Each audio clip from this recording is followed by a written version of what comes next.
عمار بن یاسر نے یہ واقعہ بیان کیا جو پہلے گزر چکا، اور شعبہ نے اپنے ہاتھوں کو زمین پر مارا، پھر انہیں اپنے منہ کے قریب کر لیا اور پھونکا، پھر ان سے اپنے چہرے اور پونچھوں کا مسح کیا۔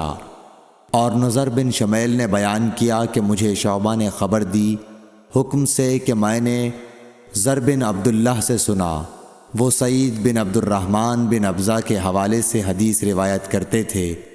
حکم نے کہا کہ میں نے یہ حدیث ابن عبد الرحمن بن ابزہ سے سنی، وہ اپنے والد کے حوالے سے بیان کرتے تھے کہ عمار نے کہا جو پہلے مذکور ہوا۔ صحیح بخاری حدیث نمبر 339۔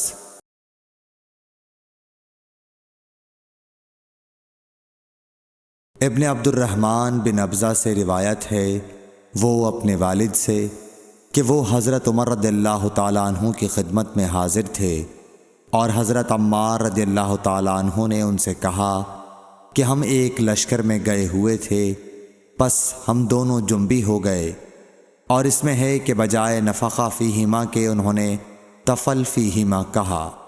صحیح بخاری حدیث نمبر 340۔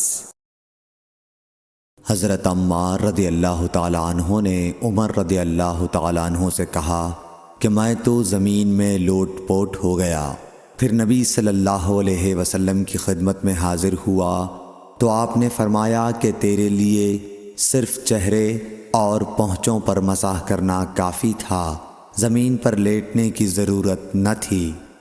صحیح بخاری حدیث نمبر 341۔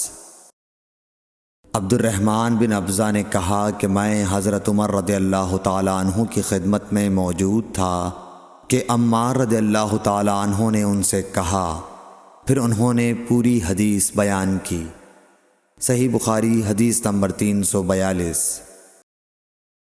عبد الرحمن بن ابزہ نے اپنے والد سے حضرت عمار رضی اللہ تعالیٰ عنہ نے بیان کیا، پس نبی کریم صلی اللہ علیہ وسلم نے اپنے ہاتھوں کو زمین پر مارا اور اس سے اپنے چہرے اور پونچھوں کا مسح کیا۔